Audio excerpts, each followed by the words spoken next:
Hello students, good morning. कैसे आप सभी? तो हम लोग जो है पीछे का चैप्टर पूरा पढ़ चुके हैं। तो अब हम लोग फाइबर टू फैब्रिक हमने पढ़ लिया। अब हम लोगों का नेक्स्ट चैप्टर है, 4th नंबर चैप्टर क्या है? Grouping material. तो आज हम लोग ग्रुपिंग मटेरियल के बारे में स्टडी करेंगे। तो जिन्होंने भी प्रीवियस वीडियो नहीं देखा है उसका जो लिंक है वो डिस्क्रिप्शन में दे रखा है, वहाँ पे जाके आप लोग देख लीजिएगा। ठीक है, चलिए हम अपने वीडियो को स्टार्ट करते हैं।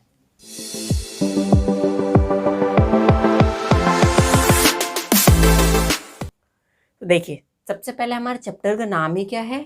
ग्रुपिंग। तो अब ये ग्रुपिंग होता क्या है?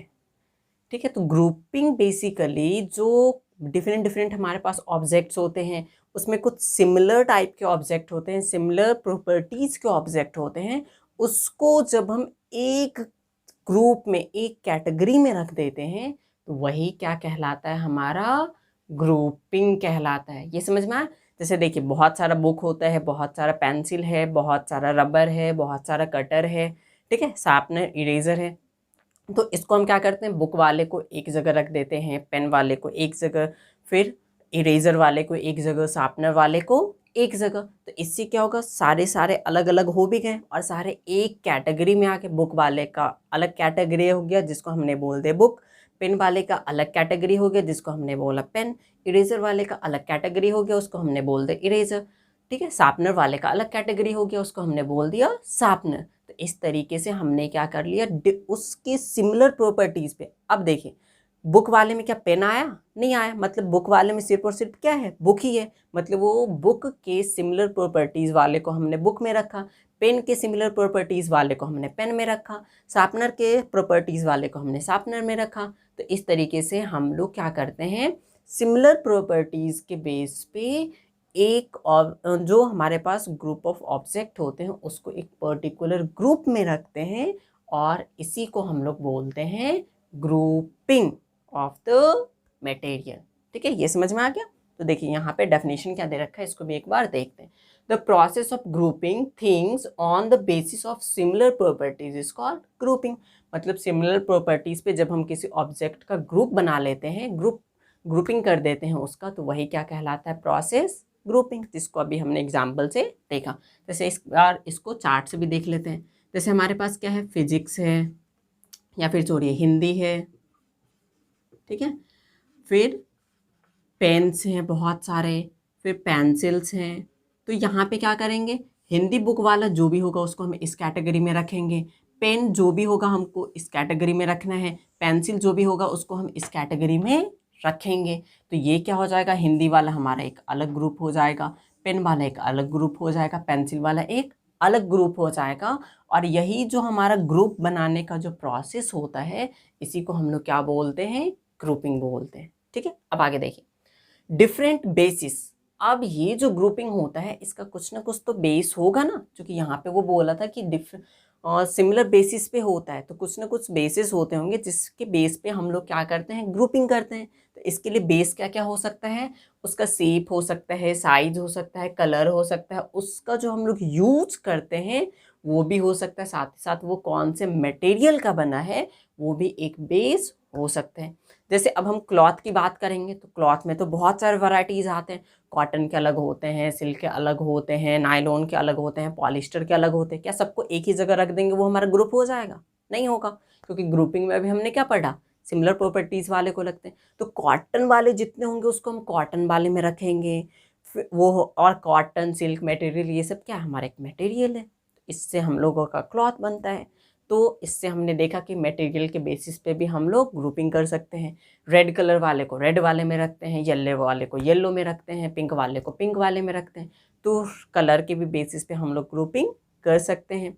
अब जो बड़ा वाला बॉल होता है उसको बड़े वाले के साथ रखते हैं, छोटा वाले बॉल को छोटे वाले के साथ रखते हैं। तो ये हमारा शेप के बेस पे हो गया ग्रुपिंग। तो इस तरीके से। और देखिए, कुछ कुछ जो होते हैं जो हम बहुत ज़्यादा ईजिली यूज़ करते हैं तो उसको हम अलग से रखते हैं, जो बहुत ज़्यादा हार्डली यूज़ होता है उसको हम अलग से रखते हैं। तो इस तरीके से हम लोग यूटिलाइजेशन के भी बेसिस पे ऑब्जेक्ट होता है उसका ग्रुपिंग करते हैं।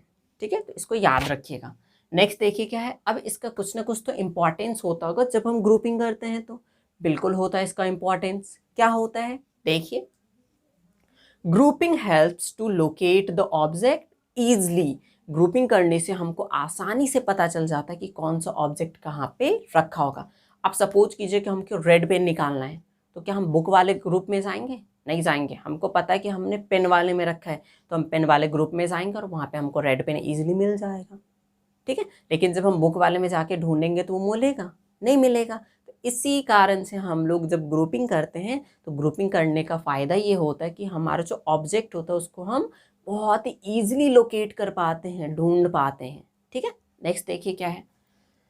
Grouping also helps to study the pattern of different material. साथ ही साथ ये जो है डिफरेंट मटेरियल के बारे में भी हमको बताता है, ठीक है। नेक्स्ट देखिए क्या दे रखा है, मैटर। अब ये जो ऑब्जेक्ट होते हैं वो किसी न किसी से तो मिलके बने होते हैं, तो ऑब्जेक्ट जिससे मिलके बने होते हैं उसको बोलते हैं मटेरियल, और वो मटेरियल जिससे मिलके बने होते हैं उसको बोलते हैं मैटर। ये याद रखिएगा, मैटर से क्या बनता है, मटेरियल, और मटेरियल से क्या बनता है, हमारा ऑब्जेक्ट बनता है। तो इसी को यहाँ पे दिखाया गया, देखिए। Matter it is a basic unit of it is a basic unit of materials and matters from materials। ये क्या होता है, किसी भी मटेरियल का सबसे बेसिक यूनिट होता है, ठीक है। सबसे बेसिक यूनिट होता है जो कि मटेरियल को बनाने में हेल्प करता है। सेम इसी तरीके से मटेरियल्स क्या हो जाएंगे, a substance which is made up of matter. एक ऐसा सब्सटेंस जो मैटर से मिलके बना हो उसको बोलेंगे मटेरियल, और वो मटेरियल जो बनाएगा उसको बोलेंगे ऑब्जेक्ट। तो मटेरियल क्या बनाएगा, ऑब्जेक्ट, और मैटर क्या बनाएगा, मटेरियल्स, ठीक है। कंफ्यूज मत होइए। अब ये जो मैटर होता है इसको हम 3 पार्ट में कैटेगराइज करते हैं, ठीक है। एक होता है हमारा सॉलिड, एक होता है लिक्विड, और एक होता है गैस। कौन कौन सा होता है, solid, liquid and gas. Solid क्या होता है, स्टोन देखते हैं, चेयर देखते हैं, टेबल देखते हैं, ये मार्कर हो गया, वॉल हो गया, पेन हो गया, ये सारे के सारे क्या हैं, सॉलिड है। लिक्विड क्या क्या हो गया, जो हम लोग वाटर ड्रिंक करते हैं, कोल्ड ड्रिंक्स ड्रिंक करते हैं, मिल्क देखते हैं, ब्लड, ये सारे के सारे किसके एग्जाम्पल हो जाएंगे, लिक्विड के। जो नाइट्रोजन, ऑक्सीजन, कार्बन डाइऑक्साइड, ये सब की हम बात करते हैं तो ये सारे के सारे हमारे क्या हैं, गैसेस हैं।